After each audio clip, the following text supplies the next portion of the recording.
We're here in Sagada!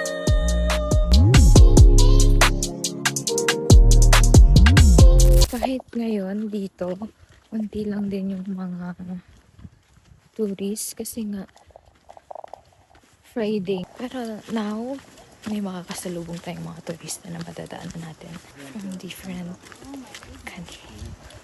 Tatanong namin ngayon yung hanging coffin ng Sagada Mountain Province. So, nandun lang siya banda. So, ayun, medyo malayo pa. Pero nakikita na. So, ito yung dinadaanan namin kung makikita nyo lang.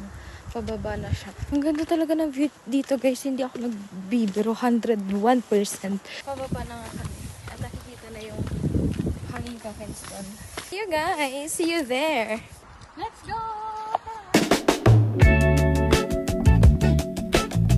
So nice here to highly recommended. Sayang kapag hindi ka nakapunta dito sa nice place ng Sagada. Meron din silang dito, cafe. Pwede niyong puntahan.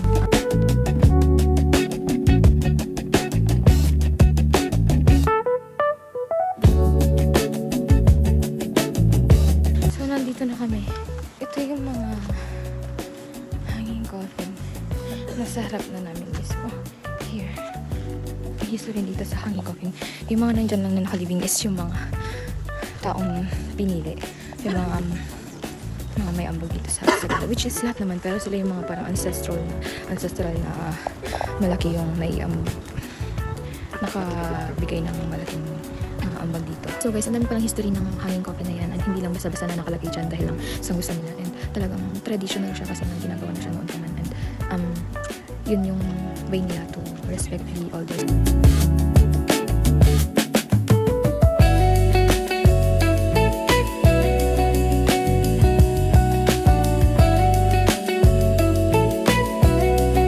So next na pupunta namin underground naman. Talagang sa baba pa siya.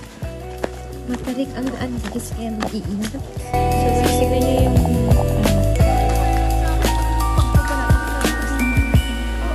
so nandito kami sa underground cave.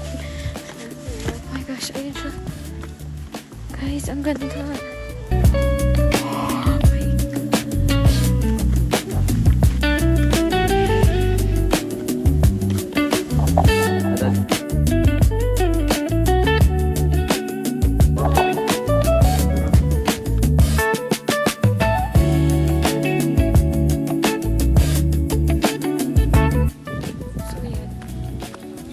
Ulit kami, dinaanan lang talaga natin siya.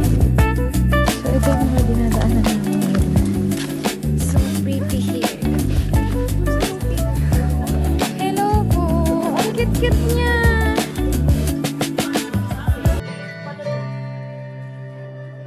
Balang araw ay kakayanin ko. Sagada kung saan lahat ay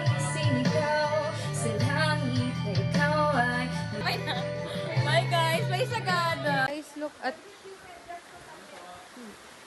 Diyan kami dadaan. Sagada kung saan... yung ko...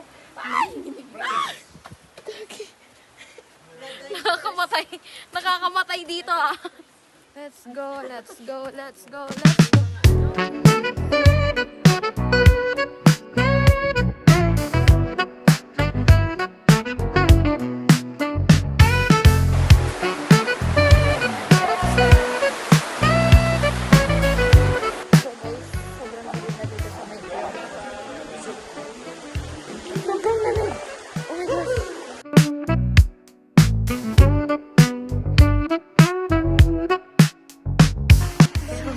Malapit na kami sa labas. Ayun na yung